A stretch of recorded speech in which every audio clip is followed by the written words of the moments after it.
The popularity of the TV series Red Dwarf had escalated to such heights that on the 1st of March 1992, the Red Dwarf Magazine was published.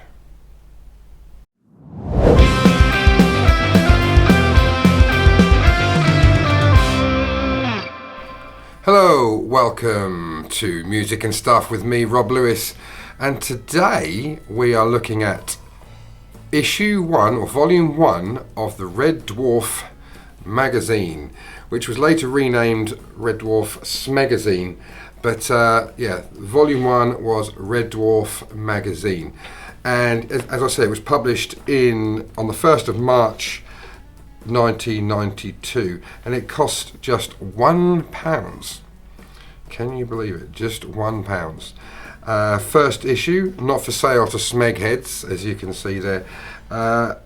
Wonderful illustration on the front by Rushby. I have seen on eBay some copies of this signed by the artist Rushby. I don't know anything about Rushby except, it's very good. So let's have a look inside, shall we? You've seen the TV show, read the book, watched the video, and worn the t-shirt. Now it's time to read the Red Dwarf Magazine. You will be thrilled by our funny yet highly informative features. You'll be chilled by our nerve-jangling adaptation of the very first TV episode of Red Dwarf, and you'll be spilled if you try sitting in a cup of coffee held by Dave Lister the morning after a particularly heavy night on the lager and vindaloos. Such is life. Read on. Thanks for watching this video. I really hope you're enjoying it. If you are, maybe you could just help out a small channel by pressing the like button, sharing it to your friends, hit the subscribe button and the alarm notification bell so you can keep up to date with my new videos, and just generally just watching them.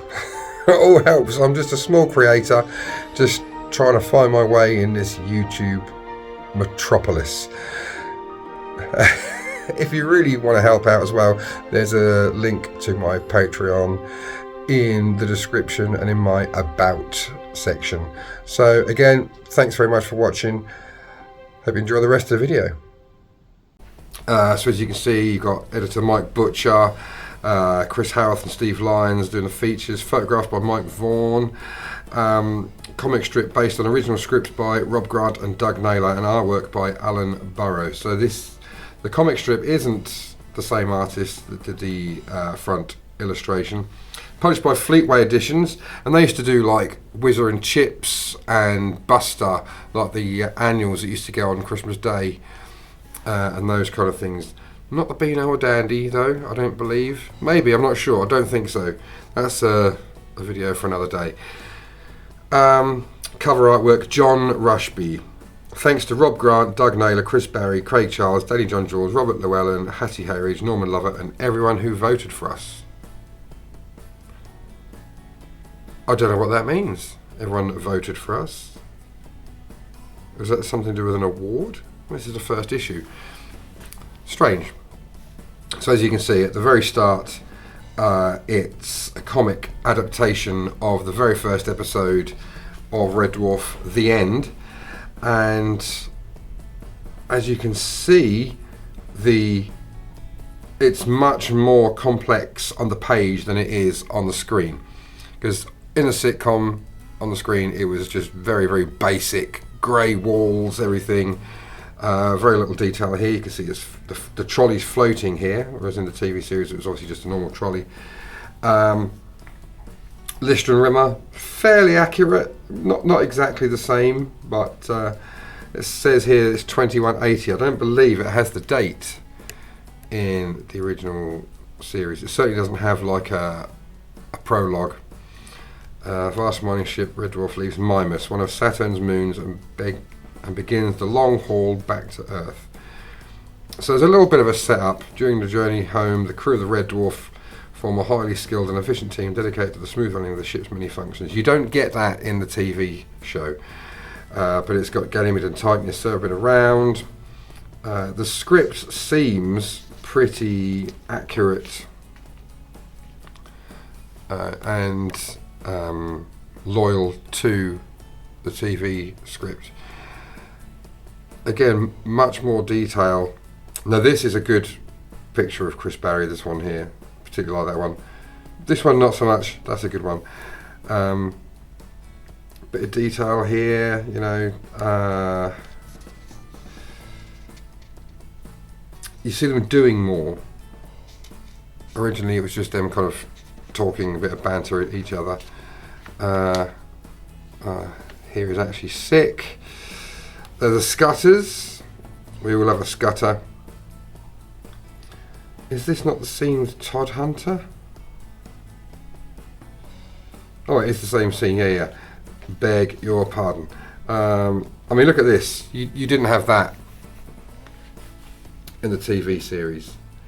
Anything like that. I like the fact the smoking, you know, we banned smoking in public places in 2007. I don't think in 2180 there's going to be smoking on a spaceship. Or at all, possibly. You know, this here with the huge windows. Vastly more detailed. Here we go with Todd Hunter. Interesting, because that doesn't look like the guy that played Todd Hunter in the show. I can't remember his name, but I know he was in Cold Feet and Toast of London. But anyway, yeah, that's interesting, because that doesn't look like him at all. But again, the script is all the same. Mutiny Lister, I stood on his toe, maliciously and with intent to wound. Cigarette in the ear. So it's visually better than the TV series. Captain Hollister looking a little bit different to Mac McDonald. See you later, alligator. Holly there. Yeah, that's fairly accurate. I reckon. Yeah. But, the fact that it goes right past. You didn't see it from that angle in the TV show. You just saw Lister looking out the window, but you see it from the outside of the ship there. And the quarters here, not how the quarters were in Series 1 or 2. These are the Series 3 and 4 quarters. So that's interesting that they've done that. Again, very faithful with the script. That shot there, I don't think you had anything like that in Series 1 of Red Dwarf. Imagining the Fiji dream there, yeah. Brilliant. Again, stuff you couldn't have had in the TV show, such a low budget, but you can do these things in a comic. Peterson, look how different Peterson is there. It doesn't look like Mark Williams. I don't think these comic characters were supposed to look like they were on the TV series, which is fair enough, because they don't.